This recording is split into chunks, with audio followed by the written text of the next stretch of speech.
네, 안녕하십니까. 저는 수출입은행의 최진호 차장이라고 합니다. 반갑습니다. 네, 저희 기관을 위해서 이렇게 바쁜 시간에 이렇게 많이 참석해 주셔서 정말 감사드리고요.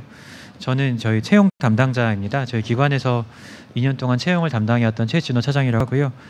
오늘 저희 기관의 간단하게 업무를 소개드리고 또 저희 채용 정보에 대해서 말씀을 드린 다음에 시간이 남게 되면은 또 질문에 대해서 답변 드리는 시간으로 이제 30분 진행하도록 하겠습니다. 네, 그럼 바로 시작하도록 하겠습니다. 저희 기관에 대해서 소개를 먼저 드리고요. 그 다음에 저희 기관의 인재상 그리고 채용 제도에 대해서 안내를 드리는 시간을 갖도록 하겠습니다. 먼저 저희 기관에 대한 소개입니다. 이거는 이제 저희 기관에 대한 전경 사진을 먼저 보여드리고자 했는데요. 저희 본점 건물입니다. 나중에 좀 리모델링을 앞두고 있어서 나중에 어떻게 될지는 모르겠는데 이제 다 저희 직원으로 채용이 되시면 우선은 전부 다 본점에서 일을 하시게 됩니다. 저희 기관 전경 사진을 가져온 이유는 한 가지 저희 기관의 메리트, 장점을 좀 말씀드리고 싶어서였는데요. 이 사진에는 안 나와 있는데 이 기관 앞쪽이 여의도 공원입니다.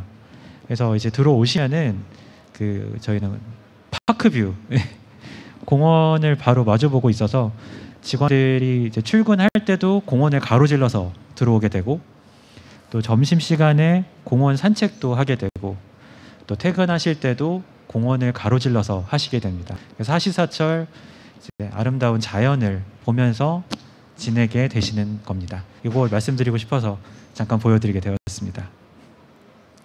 이제 저희 기관에 대해서 제대로 말씀을 드리겠습니다.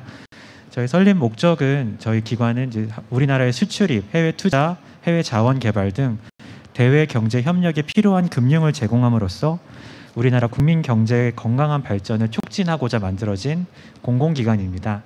이 내용에 저희가 설립 목적에 저희가 하는 일에 대한 설명이 모두 다 들어가 있는데요. 세부적으로는 다음 슬라이드에서 자세히 말씀을 드리도록 하겠습니다.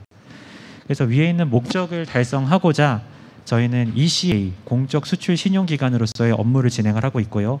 이 ECA가 뭔지는 또 다음 슬라이드 말씀드릴 거고 또 마찬가지로 EDCF, 대외경제협력기금으로서의 업무를 진행하고 있고요. 마지막으로 IKCF, 남북협력기금으로서의 업무를 진행을 하고 있습니다. 각각의 업무에 대한 설명을 다음에 말씀드리도록 하겠습니다. 먼저 ECA, 공적 수출 신용기관으로서의 업무 설명입니다. 공적 수출 신용기관은 우리나라의 수출 촉진이라는 목적을 달성하기 위해서 수출입은행이 대출, 보증, 보험 등 공적 지원을 제공할 수 있는 업무를 하게 되는 것을 말씀드립니다. 여기 보험이 써 있기는 한데 저희는 지금 보험을 하고 있지는 않습니다. 보험은 저희 무역보험공사라고 하는 기관에서 진행을 하고 있고요. 저희는 대출과 보증에 대해서만 진행을 하고 있습니다. 이 ECA라는 게 뭔지 좀 궁금해하시는 분들이 많으실 텐데 요즘은 저희가 수출을 할 때 수출한 풀목만 나가는 게 아니라 금융이 같이 가게 돼 있습니다. 외국에 있는 발주처가 우리나라 아국 기업의 어떤 플랜트나 뭐 수출품을 수입하고 싶어도 자금이 있어야 되잖아요. 그때 저희가 자금 지원을 같이 하게 됩니다. 원칙적으로는 그렇게 하면 WTO 협정상 보조금이 이슈가 발생할 수가 있는데 각 국가별로 ECA 기관은 그걸 할 수 있도록 이제 OECD에서 허용을 받고 있습니다. 그래서 나라별로 뭐 중국 수출입은행, 미국 수출입은행, 일본 수출입은행 이런 기관들이 있거든요. 한국에도 한국 수출입은행이 있습니다. 저희가 하는 ECA 금융은 그 보조금의 예외로 허용을 받고 있고 그래서 이 보조금 여신 중에서 대출, 보증은 수출입은행이 담당을 하고 보험은 무역보험공사가 담당을 하게 됩니다. 그 업무의 일환으로 저희가 지금 ECA 기관으로 지정받아서 수출보증, 수출보험을 하고 수출보증과 수출대출을 하고 있는 겁니다. 좀 더 자세히 말씀을 드리면 원칙 국가 기반 사범 지역과 혁신성장 산업 지역에 좀 더 초점을 맞춰서 말씀을 드리려고 하는데요. 일단은 해외 건설 플랜트, 섬 등 어떤 대규모 프로젝트를 외국 발주처가 수입을 하려고 하면 수출입은행이 금융을 제공을 합니다. 필요한 자금을 줄 수도 있고 금융에 필요한 보증을 줄 수도 있습니다.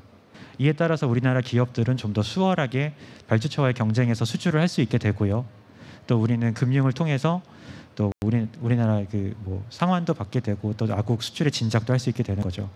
여기까지가 좀 더 전통적인 방식의 그동안 수출입은행의 업무였다면 최근에는 이제 혁신성장 산업이라고 해서 뭐 미래차, 이체전지, 차세대 반도체와 같이 신성장 산업 동력에 대해서도 좀 우리나라가 이제 기술 개발을 하면서 수출 수요들이 많거든요. 이 부분에 대해서도 저희가 금융 지원을 해서 좀 더 많은 수출이 완료될 수 있도록 좀 도모하는 업무를 하고 있습니다. 다음은 EDCF와 IKCF 업무에 대해서 말씀을 드리겠습니다. EDCF와 IKCF는 우리나라에서 한국 수출입만 할 수 있는 아주 고유의 업무입니다. 저희 기관이 정부의 업무를 추탁받아서 진행을 하고 있는 기금 업무인데요. 먼저 EDCF 먼저 말씀을 드리겠습니다. 이거는 좀 쉽게 말씀을 드리면 일종의 ODA 사업과 비슷한 성격을 갖고 있다고 보시면 됩니다. 좀 낯설 수도 있는데 과거에 우리나라도 좀 어려웠을 때 한국전쟁 시절에는 외국의 선진국으로부터 그 ODA 자금을 지원받아서 그걸로 저희 인프라를 만들었습니다. 뭐 도로도 만들고 병원도 만들고 그렇게 저희가 성장을 했다면 이제 우리나라도 선진국의 일환이 되어서 좀 더 우리나라보다 어려운 나라에 장기 저리의 자금을 지원해 주는 겁니다.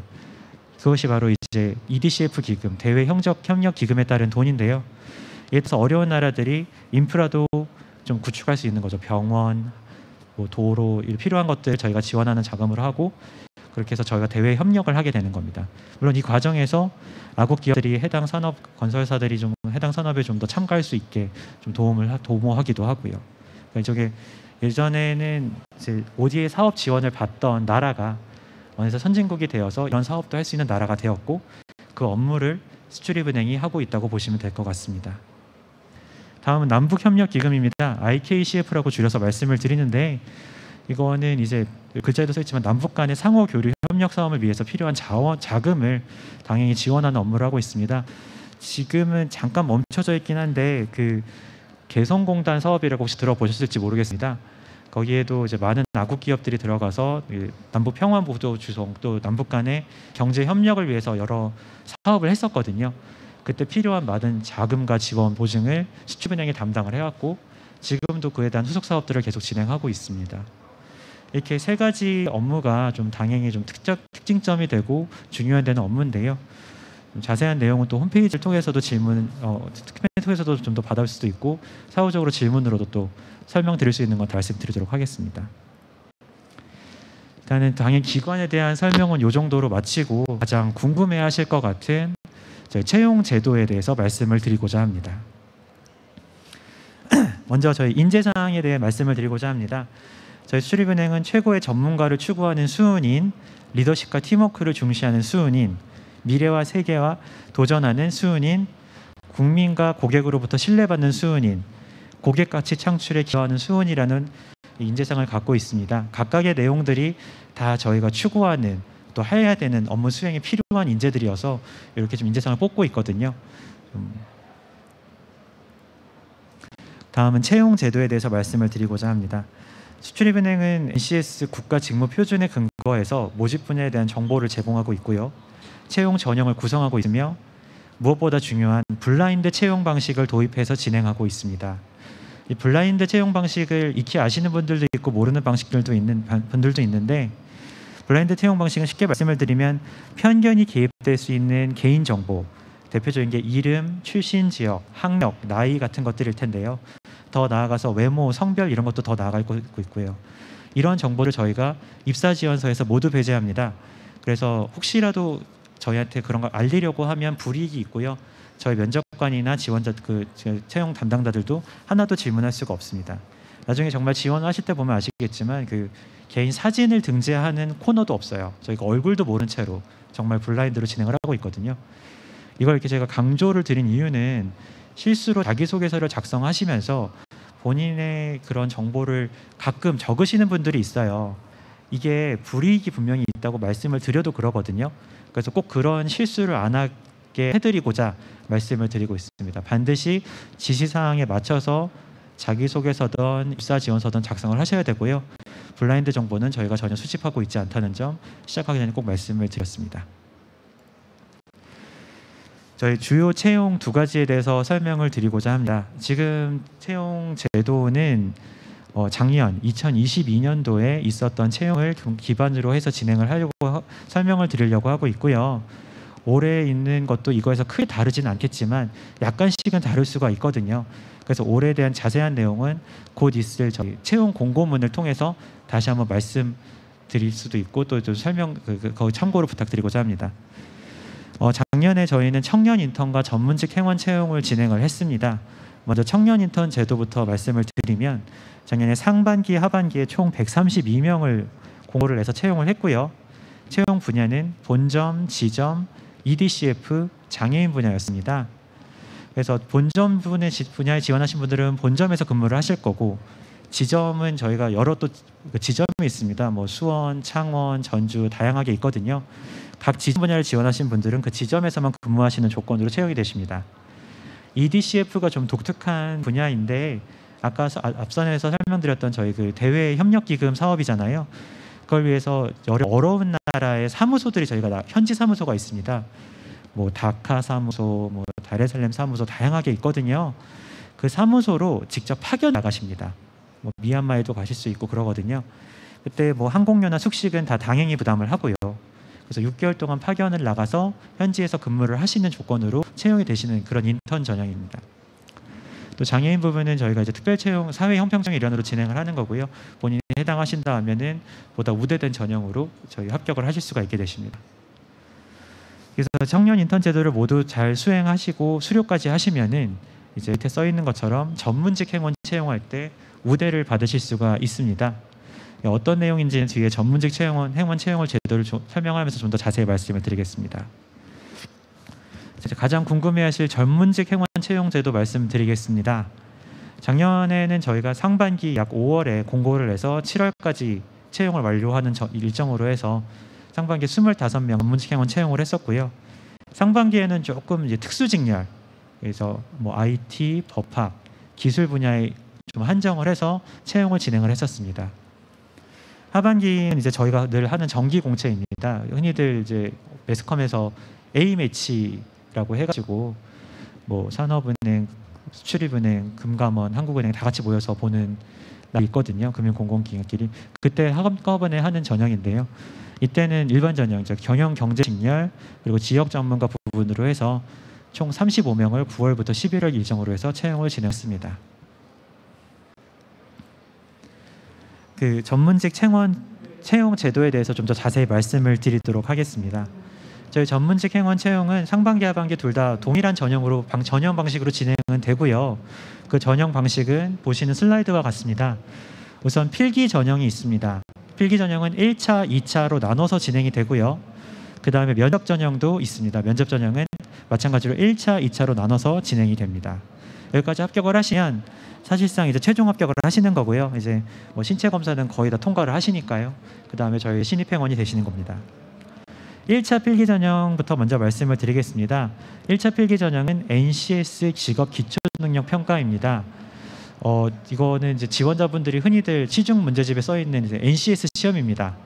많이들 아실 텐데 저희가 다른 기관이랑 좀 특이한 게 뭐냐면 다른 기관들도 NCS 시험은 봅니다. 다만 다른 기관은 서류 전형을 심사해서 통과한 사람에 한해서 NCS 시험을 보는 걸로 알고 있어요. 그렇지 않은 데도 있지만. 그런데 수출입은행은 서류 심사가 없습니다. 저희는 응시하면 다 NCS 시험을 봅니다. 저희는 서류 전형이 없다는 게 굉장히 특이점이거든요. 저희가 2020년부터, 그러니까 2년 전부터 지금 서류 심사를 없애고 있습니다. 좀 공정 채용의 일환으로 약간이라도 정성평가적인 영역은 모조리 배제를 하고, 그래서 자기소개서를 쓰시기는 해요. 입사지원서에 면접을 보실 때 참고는 해야 되니까. 근데 어떤 정성평가의 일환이었던 자소서 심사는 없애버렸고요. 정말 시험으로 1차만 가릅니다. 그래서 완전 객관화된 시험이라고 보시면 될 것 같아요.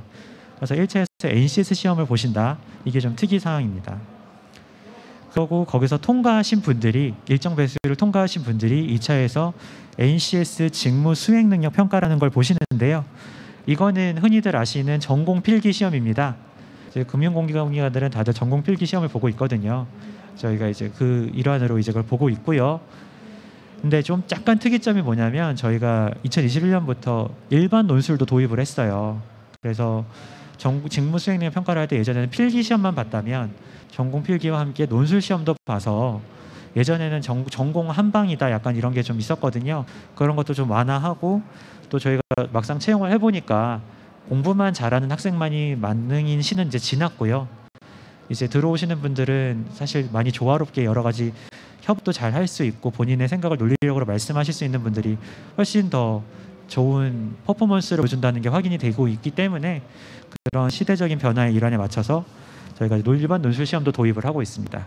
그래서 같이 두 개를 시험을 보신다고 보시면 될 것 같아요. 여기까지에서 이제 필기 시험은 끝이 나고요. 여기까지 합격하신 분들은 이제 면접 시험을 보게 되십니다. 면접은 1차, 2차에 나눠서 있는데요. 1차 시험은 NCS 직무 역량 평가입니다. 이거는 이제 흔히 말하는 이제 실무진 면접인데요. 저희가 이 과정에서 좀 세부적으로 뭐 전공에 관련된 건 하나도 물어보지 않지만 좀 시사 상식 이런 것들을 기반으로 해서 뭐 필기 면접을 볼 수도 있을 것이고, 또 저희 기관 좀 관심 있는 분들은 많이들 질문하시는데 많이 유명하기도 하고 저희 그 인바스켓 면접이라는 게 있습니다. 그 직무 상황에 대해서 직무 과제를 수행하고 그 과제에 대해서 발표를 하고 그 발표 내용에 대해서 질의응답을 하는 방식이 좀 어려운 면접인데 이게 저희 수출입은행에 좀 특화된 면접이거든요. 그것도 이때 진행하시게 됩니다. 그리고 여기 토익 스피킹 라이팅 평가라는 게 있는데 저희가 영어 면접의 일환으로 토익 스피킹 라이팅 평가를 같이 보고 있습니다. 이거는 저희 YBM 다들 아시죠? 거기서 진행하는 그 시험 그대로 차용하거든요. 그래서 뭐 궁금해 하시면 그거 그대로 진행한다. 그래서 그것도 1차 면접에 다 같이 합산 평가로 진행되고, 그렇게 해서 실무진 면접을 통과하신 분에 한해서 2차 면접 조직 가치 적합도 평가라고 적혀 있는데요. 경영진 면접입니다. 인성 면접이라고 보시면 될 것 같습니다. 이제 실무진들의 직무 수행 능력까지 이제 검증이 된 사람들에 한해서는 그 사람들이 우리 조직에 적합하게 일을 할 수 있는 사람인지를 평가하기 위해서 인성 면접을 보게 돼 있거든요. 그래서 거기까지 통과하시면 이제 최종 합격을 하시게 된다고 봅니다. 다음은 올해 이제 2월이죠. 지금 2월인데 곧 공고가 나갈 예정인 청년 인턴 전형에 대한 설명을 드리고자 합니다. 청년 인턴 전형은 이제 지금 보시는 슬라이드처럼 서류 전형이 있습니다. 서류 전형이 있고 거기서 자기소개서와 뭐 개인의 영어 성적 그리고 제2외국어 성적, 또 저희가 공고문에 좀 우대를 해드리는 몇 가지 자격증들을 적어놨거든요. 그런 우대 자격증 등에 대한 정량 평가를 합쳐서 서류 심사를 하고요. 서류 전형을 통과한 사람에 한해서 필기 시험을 봅니다.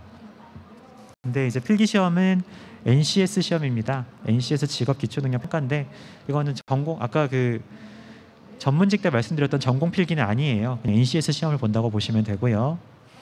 거기를 통과하신 분에 한해서 면접 시험을 봅니다. 조직 가치도 적합도 및 PT 면접인데요. 이거는 1, 2차로 나눠서 보지는 않아요. 한 번에 PT와 인성 면접을 본다고 보시면 될 것 같습니다. 여기까지 합격하신 분들은 이제 청년 인턴으로 최종 합격을 하신 건데요. 여기까지 말씀. 여기서 이제 그 궁금해하시는 게 아까 말씀드렸던 이제 우대 사항이 어떤 게 있느냐, 청년 인턴을 수료하면 전문직 행원 지원할 때 어떤 우대 사항이 있는 이런 게 있을 수가 있는데 청년 인턴 수료 조건 먼저 말씀을 드리면 저희 기관은 다른 기관이랑은 다르게 청년 인턴 합격하시면 근무 기간이 굉장히 깁니다. 일반으로 합격하시면 최소 5개월은 근무를 하셔야 되고 EDCF 전형으로 합격을 하시면 최소 6개월은 근무를 하셔야 돼요. 그래서 5개월 내지 6개월의 근무를 마쳐서 수료를 제대로 하신 분들에 한해서는 저희가 1차 면접 전형에서 그 우대 기준이 있는데 특히 우수 인턴으로 뽑히신 분들이 있거든요. 여기서 평가를 저희가 들어오셔도 하거든요. 그런 분들에 대해서는 1차 필기 전형을 그냥 면제시켜드리는 아주 파격적인 우대 혜택이 있습니다. 바로 2차부터 시작을 하시는 거죠. 그리고 꼭 그런 우대가 아니더라도 이거는 정말 채용 실무자로서 개인적인 의견은 이제 청년 인턴을 하면 다른 기관보다 아까 말씀드린 것처럼 다른 공장에서 길게 일을 하다 보니까 수출입은행 업무를 되게 많이 접하게 되세요.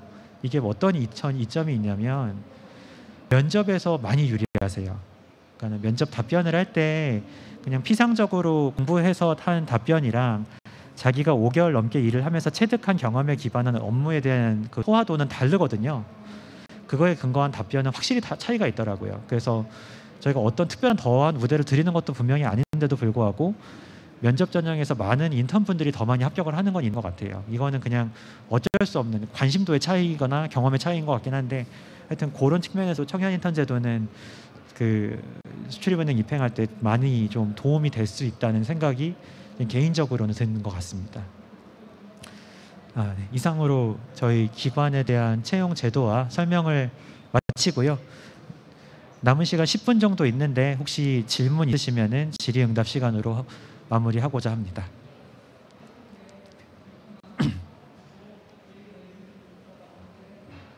네.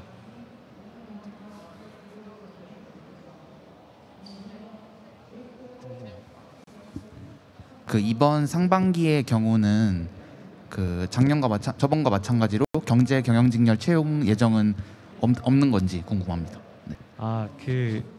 원래 저희가 상반기에 경영제 경영을 채용 안 한 건 아니었습니다. 그 10년도에도 경제 경영 채용한 적도 있었고 그랬는데 그거는 그때그때 저희 그 TO랑 수요에 따라서 조금 달라지는 것 같기는 해요. 그 해에 어떻게든 경제 경영 직렬을 채용을 한 거는 맞는데 그걸 상하반기에 나누느냐 하반기에 몰아서 하느냐는 그때 그 연간 그 채용 수요에 따라 조금 달라지는 것 뿐이지 상반기에 안 한다 이런 거는 아니었었습니다. 올해도 지금 아직 너무 연초라서 지금 상반기 채용이 어떻게 될지에 대해서는 미정이거든요.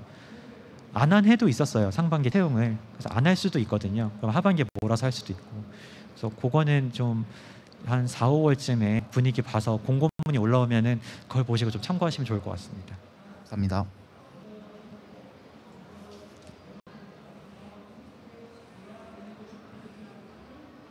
네, 저쪽. 혹시 인바스켓 면접 같은 경우는 어떤 식으로 좀 대비를 할 수 있을지 궁금합니다. 네, 인바스켓 면접은 저희가 간단히 개요를 말씀을 드리면은 인바스켓 면접은 저희 전공 지식을 여쭤보는 거는 전혀 아니고요. 왜냐하면 전공 시험을 이미 필기를 통과하신 분들에 대한 면접이니까 저희 직무 상황을 저희가 과제로 드립니다. 뭐 지금 제가 말씀드리는 건 당연히 시험에 나오지는 않습니다. 그냥 예시인데 예를 들어 뭐 수출입 지원자분께서는 저희 그 직무 상황상 저희 경협 EDCF 부서에 소속돼 있습니다.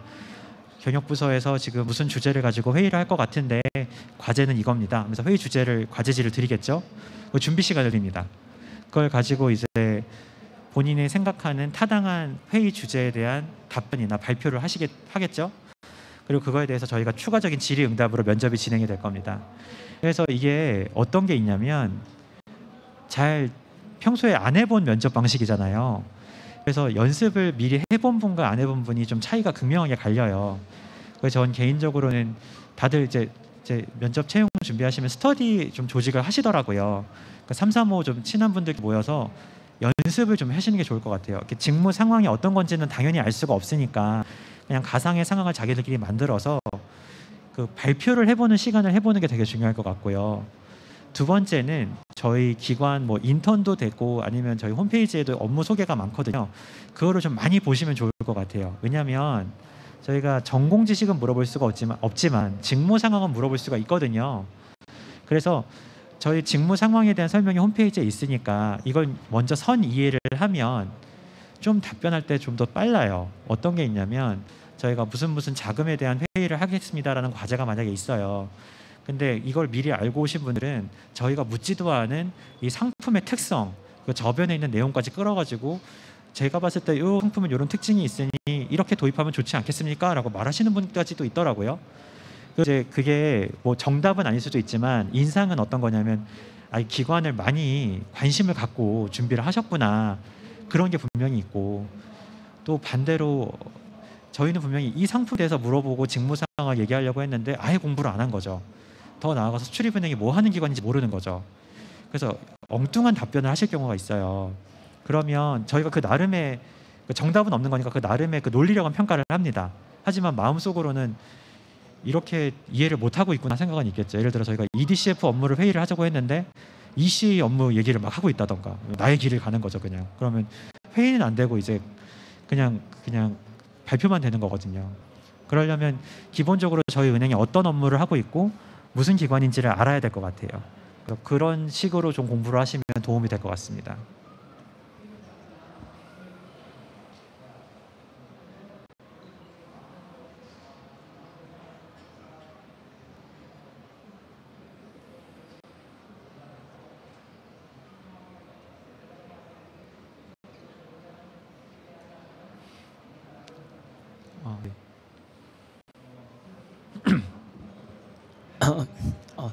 네. 수출입은행에서 IT 직렬 행원은 어떤 일들을 하는지 좀 알고 싶습니다. 네. IT 직렬 들어오시면은 일단 기본적으로 저희 은행은 순환이 원칙이기 때문에 그 여러 부서를 도실 수가 있기는 해요. 근데 그렇게 특수 직렬로 오신 분들은 그 해당 직무에서 좀 더 오래 근무하는 건 있거든요. 근데 대표적으로는 저희가 요즘 뭐 모든 기관이 마찬가지겠지만 디지털화가 제일 과도화잖아요. 최근 IT 직렬에서 제일 많이 하는 업무 중에 하나가 당행 업무의 전산화입니다. 그래서 시스템 개발하고 그거에 대해서 검증하고 또 운영하시는 업무를 많이 하시거든요. 대표적인 게 최근에 저희가 그 담당 고객 기업, 그 기업들로부터 대출 채용 정보들을 제공받을 때 예전에는 그 제공받은 걸 기반으로 승인서를 쓸 때 다 그냥 종이 승인서를 썼거든요. 그냥 워드 파일 써가지고. 근데 이거를 전자화해서 전자 승인서를 만드는 작업을 한다던가, 또는 또 요즘 모든 기관들이 데이터 센터 요즘 되게 뭐 카카오 이슈로 되게 화두인데 저희도 지금 새로 신축 착공 시작했거든요. 그런 시스템 데이터 센터에서 시스템 구축 개발을 하는 업무를 한다던가, 정말 저희 은행에서 필요한 그 각종 시스템의 개발, 운영, 그리고 또 뭐 각종 AS 이런 업무들을 담당하시게 될 것 같습니다. 그리고 순환하시면서 여신부서에서 여신 업무도 하시게 될 거예요. 거기서만 계속 계시진 않을 거예요. 네, 여기 양쪽에 계셔가지고 이분 먼저 하고 또 하도록 하겠습니다. 네, 그 수출입은행 우대 자격증에 전문직 자격증들이 많던데 그런 자격증들을 제외하고 다른 업무와 관련된 자격증들을 취득해 놓으면 그 취업하는데 좀 도움이 되는지 여쭤보고 싶습니다.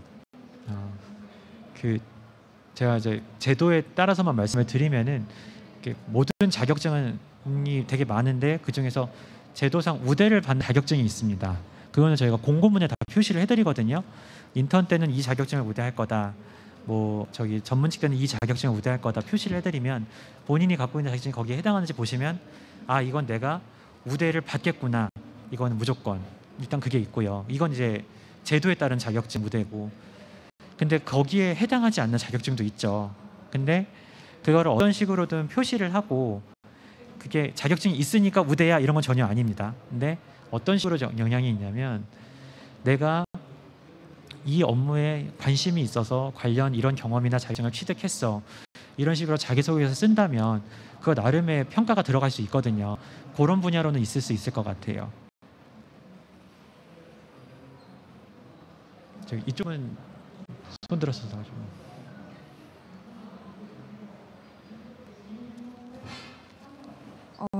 말씀해 주셨던 것처럼 1차 면접 전형이 여러 전형으로 이루어지는데 그 여러 전형마다 평가 점수 배분이 같은지 궁금하고 1차 면접 전형을 좀 포괄적으로라도 어떻게 준비하는 게 좋을지, 여러 전형으로 이루어져 있기 때문에 어떻게 준비하는 게 좋을지 궁금합니다. 네. 우선은 첫 번째 질문이셨던 1차 면접 전형의 내부적인 그 기준은 평가 기준이어가지고 저희가 말씀 못 드려요. 죄송하고요. 하지만 어떻게 준비해야 되는지에 대해서 말씀을 드리면 1차 면접 전형이 그 큰 틀로는 이제 인바스켓 면접, 이제 IB 면접이라는 게 하나 있고, 그다음에 PT 면접이라는 게 있고, 그 외에 이제 뭐 개별 과제 면접, 다양한 다른 기타 전형들이 있는데, 기본적으로는 PT 면접과 인바스켓 면접은 둘 다 발표하는 방식의 면접입니다. 과제가 있고 준비된 시간이 있고 시간 안에 발표 준비를 하고 그 안에 이제 정해진 시간 동안 발표를 하는 거죠. 그러니까는 생각보다 발표 면접이라고 미리 안내를 드렸음에도 불구하고 발표 준비가 잘 안 돼 있는 분들이 있어요. 발표 면접이라고 하면 내가 발표를 하면 끝나는 게 아니고 그거에 대해서 반드시 반대 반박이 올 거라는 걸 예상을 하셔야 돼요. 준비를 하실 때부터. 어떤 주제가 나올지는 그 방에 면접 준비방에 들어갈 때까지 아무도 모르잖아요. 근데 내가 준비를 한 다음에 난 이 말만 할 거야 하고 딱 나오는 거죠. 그래서 정해진 시간 동안 그 말을 다 쏟아내고 이제 내 할 일은 다 끝났어가 아니거든요. 진짜 면접은 그때부터 시작입니다. 여러분들이 발표하신 거를 면접관이 다 받아 적었다가 반대 반박이나 검증들을 막 하기 위한 질문들을 던져요. 그때 모든 판가름이 다 납니다. 진짜로. 제가 계속 몇 번 채용을 해봤지만 엄청 달라져요. 거기서. 그러니까는 준비를 하실 때 반박 질문에 대한 것도 늘 대비를 하시는 식으로 발표 준비를 하시는 게 중요하고요. 두 번째는 꼭 중요한 얘기인데 시간을 맞춰주셔야 됩니다. 모든 발표 면접은 정해진 시간을 저희가 안내를 드립니다. 몇 분 동안 준비하고 몇 분 동안 발표다. 근데 그걸 못 지키세요. 가장 대표적인 게 차라리 시간을 못 채우는 경우는 나아요. 할 말을 다 한 거니까. 할 말을 이렇게 만들어 놓고 가서 반도 못하고 시간 됐습니다 하면 저희가 더 만들어줘요. 바로 땡 쳐버리거든요. 그럼 끝나는 거예요. 그러니까 내가 많이 알고 있더라도 발표 시간이 1분이면 나는 1분짜리 답안을 준비하는 거예요. 10분짜리 답안이 아니라. 그거를 꼭 알아주셨으면 좋겠습니다.